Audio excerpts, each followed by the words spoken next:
Hi students, வணக்கம். இப்போ என்ன பார்க்க போகிறோம்? இயல் 5 பயிற்சி 5.2 8ஆம் கணக்கு என்ன கொடுத்துருக்காங்க. கீழ்கண்ட ஆங்கில எழுத்துக்களை மூத்தோரிலிருந்து இளையவர் வரை வரிசைப்படுத்து. உங்களுக்கு என்ன கிடைக்கும்? பெற்றோரை குறிக்குது, ஏங்கிறது அம்மா அப்பாவை குறிக்குது, எல்லுங்கிறது உங்களை குறிக்குது, எஃப்ங்கிறது தாத்தா பாட்டியை குறிக்குது, ஐங்கிறது உங்கள் மூத்த சகோதரியை குறிக்குது, ஒய்ங்கிறது இளைய சகோதரனை குறிக்கிறது, எம்முங்கிறது சித்தப்பாவை குறிக்கிறது. அப்போ ஃபஸ்ட்டு யார்? தாத்தா பாட்டி தானே இருப்பாங்க. First F.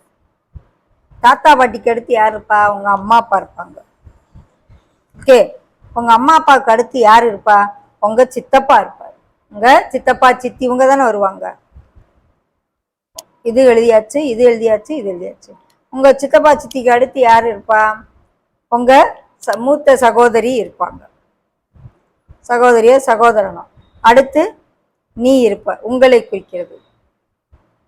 அடுத்து இளைய சகோதரினா உன தங்கச்சி, இது அக்கா, இது தம்பி. இளைய சகோதரனை குறிக்கிறது. இது தம்பி, இது நீ, இது மூத்த சகோதரினா அக்கா,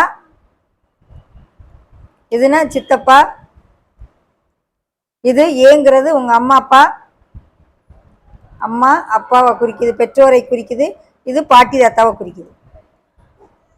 ஓகே, அப்போ பாட்டி தாத்தாவோட இது அடுத்து அம்மா அப்பா, அம்மாவுக்கு அடுத்தது உங்கள் அப்பாவுக்கு அடுத்து உங்கள் சித்தப்பா சித்தி இருப்பாங்க, சித்தப்பா சித்திக்கு அடுத்து உங்கள் அக்கா வருவா, அதுக்கடுத்து நீ, அதுக்கடுத்து உன் தம்பி. ஓகே, அப்போ இது என்ன வேர்டு வருதுன்னு பாருங்க. ஃபேமிலி. என்ன வேர்டு வருது? ஃபேமிலி.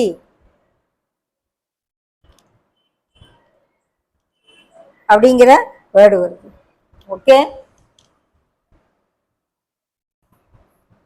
நல்ல நிதானமாக வாசிச்சுட்டு லெட்டர்ஸ் அரேஞ்ச் பண்ணுங்க.